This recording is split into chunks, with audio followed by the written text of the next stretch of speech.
දැන් මෙහෙම හිතන්න. අල්ලපු ගෙදර දරුවා ඉපදිලා තියෙන ගණිතමය බුද්ධියකින්. ඉතින් ගණිතමය බුද්ධියකින් ඉපදිච්ච දරුවා ඉංජිනේරු පීඨයට තේරෙනවා. ඒතර මගේ ගෙදර දරුවා ඉපදිලා තියෙන්නේ භාෂාමය බුද්ධියකින් වෙන්න පුළුවන්. නැත්නම් සංගීතමය බුද්ධියකින් වෙන්න පුළුවන්. ඒතර මම හිතනවා මගේ දරුවොත් එතනට තේරෙන්න ඕනේ. ඉතින් මගේ දරුවටත් ඒ දරුවටත් වඩා පහසුකම් දුන්නා. එයාට වගේම ටියුෂන් වලට වේදම් කරලා තියෙනවා. ඉතින් ඔයත් අනිවාර්යයෙන්ම දැන් කොහම හරි අල්ලපු ගෙදර ළමයා ගියා නම් ඔයත් ඉංජිනේරු පීඨයට යන්නම ඕනේ. ඔය වෛද්‍ය පීඨයට යන්නම ඕනේ කියලා අපි බල කරලා පුළුවන් තරම් ඒ දරුවව පන්ති අරගෙන ගිහිල්ලා බල කරොත් අවසානයේ අපිට ඉතුරු වෙන්නේ මොලේ විකෘති වෙච්ච දරුවෙක් වෙන්න පුළුවන්.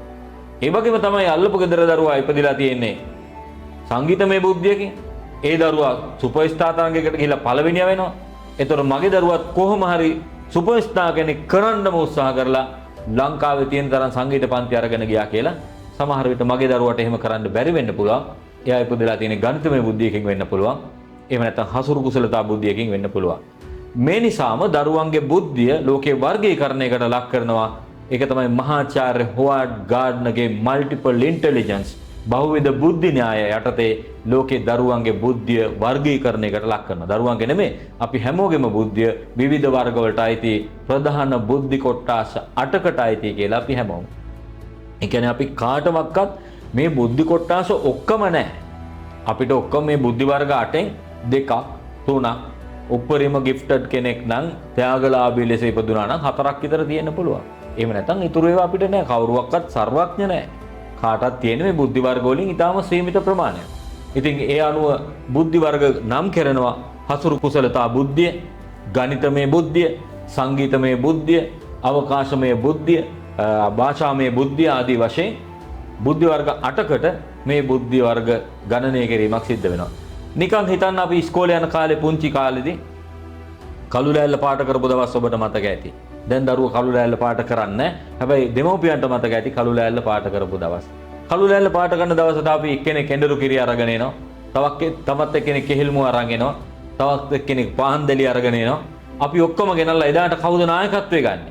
එදාට ගණිතයට දක්ෂ ළමයා නෙමෙයි ගොඩක් වෙලාවට නායකත්වය ගන්නෙ. එදාට වෙන පිරිසක් නායකත්වය ගන්නවා. ගණිත දිනේට වෙන පිරිසක් නායකත්වය ගන්නවා. කලා උළෙල දවසට වෙන කණ්ඩායමක් නායකත්වය ගන්නවා. ක්‍රීඩා උත්සව කාලෙට තවත් කණ්ඩායමක් නායකත්වය ගන්නවා. ඒ කාලෙට ඒ අය තමයි කැපිපෙනෙන දරුවෝ බවට පත් වෙන්නේ. චිත්‍ර තරඟ තියෙනකොට වෙනත් පිරිසක් කැපිපෙනෙන දරුවෝ බවට පත් වෙනවා. මේ විදිහට ඒ දරුවන්ගේ විවිධ හැකියාවල් පෙන්නලා අවසාන වශයෙන් මේ දරුවෝ ඔක්කොම එකම මිනුම් දණ්ඩකට මුහුණ දෙනවා. ඒ තමයි සාමාන්‍ය පෙළ එහෙම නැත්නම් උසස් පෙළ විභාගය කියලා එකම මිනුම් දණ්ඩකට මුහුණ දෙනවා. ඒ මුහුණ දෙන අවස්ථාවේදී මේ බුද්ධි වර්ග කිසි දෙයක් ගණනය කිරීමක් එහෙම සිදු වෙනව වෙනුවට විශාල පිරිසක් මෙතනදී බිඳ වැටෙනවා. ඒ බුද්ධි වර්ග නොසලකා හැරීමක් සිද්ධ වෙනවා. බොහෝ අවස්ථාවල විශාල පිරිසක් බිඳ වැටෙනවා. එතනින් පස්සේ අර ජයග්‍රාහකයන්ගේ බැනර් ටික ඉස්සරහ දානවා ඉස්කෝලේ. අපේ පාසලේ ඒ සමාර්ථ මෙච්චරයි. ඒ සිසුන්ට සුබ පැතුම් කියලා පාසලේ ඉස්සරහ දානවා. අපේ පාසලේ සාමාන්‍ය පෙළ සමතුන් මෙච්චරයි. මෙන්න ඒ අයගේ ඒ සංඛ්‍යාව ඒ සමාර්ථ සංඛ්‍යාව මෙන්න ඒ අයට සුබ පැතුම් කියලා හැම ඉස්කෝලයක්ම ආඩම්බරෙන් තමන්ගේ පාසලේ දරුවෝ ගැන එහෙම දානවා. අවුරුදු 13ක් තිස්සේ ඒ පාසල ගැනම බලාපොරොත්තු තියාගෙන ඒ ගුරුවරුම ගැන බලාපොරොත්තු තියාගෙන අවුරුදු 13ක් තිස්සේ තමන්ගේ ජීවිතේ ඒ පාසල් ජීවිතය වෙනුවෙන්ම කැප කරලා අසමත් වෙච්ච දරුවෝ ඒ පාසලටම ඇවිල්ලා අසමත් වෙච්ච දරුවෝ මොන පාසලේද අර බැනර් එක දානවා වගේම සාමාන්‍ය පෙළ අසමත් වෙච්ච දරුවෝ ටික එන්න කියලා උසස් පෙළ අසමත් වෙච්ච දරුවෝ ටිකට එන්න කියලා දැන් ඉතින් පුතේ උඹලා මොකද කරන්නේ මෙතනින් එහාට උඹලත් අවුරුදු 13ක්ම මේ ඉස්කෝලේට ආවා මේ පාසල ගැන මේ ගුරුවරු ගැන විශ්වාසය තියාගෙන මෙතෙන්ට ආවා දැන් විභාගය අසමත් වෙලා තියෙනවා පුතේ මෙතනින් එහාට උඹලා මොකද කරන්නේ කියලා ප්‍රශ්න කරපො එතනින් එහාට කරන්න ඕන දේ ගැන මඟ පෙන්වපු පාසලක් අපේ රටේ තියෙනවා. අපේ රටේ එහෙම පාසල් නැහැ. ඒ නිසා මේ ගුරු වෘත්තිය මනුස්සකමත් එක්ක බැඳිලා තියෙන එකක් කියලා අමතක කරන්න එපා.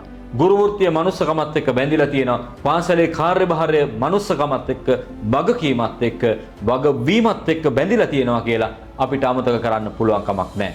ඒ නිසාම අපේ රටේ දරුවන්ට බුදු පියාණන් වහන්සේ ඇරුණාම ඊළඟට ඉන්නේ ගෙදර මවයි පියයි ඊළඟට ඉන්නේ ගුරු මව සහ ගුරු පියා වෙන ඕනම වෘත්තියකින් විවිධ උදව් ලැබෙන්න පුළුවන් කිසිම තැනක වෛද්‍යවරයෙක්ට වෛද්‍ය පියා, දොස්තර පියා, නීතිඥයෙක්ගේ උදව් ගත්තට, සේවය ගත්තට නීතිඥ පියා, ඉංජිනේරුවෙක්ගෙන් උදව් ගත්තට ඉංජිනේරු මව පියා එහෙම හඳුන්වන්නේ නැහැ. අපේ රටේ gedara budun, gedara අම්මයි තාත්තයි, බුදු පියාණන් වහන්සේ ඒ හැරුණාම ඉන්නේ ගුරු පියාණන් වහන්සේ සහ ගුරු මෑණියන් වහන්සේ තමයි ඉන්නේ. ඒ තරමට මේ වෘත්තීන් පිළිබඳව අපේ සමාජය තුළ තිබෙනවා ගෞරවයක්. ඒ ගෞරවය ඒ විදිහටම ආරක්ෂා කරගන්න, ඒ ගෞරවයට අදාළ යුතුයකම ඉෂ්ට කරන්න ගුරුවරුන්ටත් විශාල වගකීමක් තියෙනවා කියන එක අපි මතක තියාගන්න ඕනේ. විශේෂයෙන්ම මම ගුරුවරුන්ට කියන්නේ කිසිම දවසක ඔබ අපේ රටේ පුරුද්දක් තියෙනවා සාමාන්‍යයෙන් දරුවෝ වරදක් කළාම දරුවන්ගේ දෙමව්පියෝ පාසලට ගෙන්නනවා. ගෙන්නලා ගොඩක් වෙලාවට දරුවෝ ඉස්සරහ තියාගෙන දෙමව්පියන්ට දොස් කියනවා. කිසිම දවසක දරුවන්ගේ ලෝකේ වීරයෝ තමයි ඒගොල්ලන්ගේ දෙමව්පියෝ. මොන අඩුපාඩුකම් තිබුණත් දරුවන්ගේ ලෝකේ වීරයෝ තමයි ඒගොල්ලන්ගේ දෙමව්පියෝ. ඒ නිසා පාසලට ගෙන්නලා දරුවෝ ඉස්සරහ තියලා දෙමව්පියන්ට කිසිම දවසක දොස් කියන්න, දෝෂාරෝපණය කරන්න එපා. දරුවන්ගේ ලෝකේ වීරයන්ව දරුවන්ගේ දෙපා මුල බිඳ දාන්න එපා. එහෙම වුණොත් එහෙම ඒ දරුවන්ට ජීවිත කාලේ පුරාම තමන්ගේ දෙමව්පියෝ ගැන තියෙන ගෞරවය, ඒගොල්ලන්ගේ ලෝකේ වීරයෝ ඒගොල්ලන්ගේ දෙපා මුල බිඳ වැටෙන හැටි දැක්කහම ඒගොල්ලන්ට ඇතිවෙන වේදනාව ඒගොල්ලන්ගේ පෞරුෂයට දැවැන්ත හානියක් කරනවා කියලා මතක තියාගන්න කියලා අපි සියලු ගුරු ප්‍රජාවගෙන් ඉල්ලන්න කැමතියි.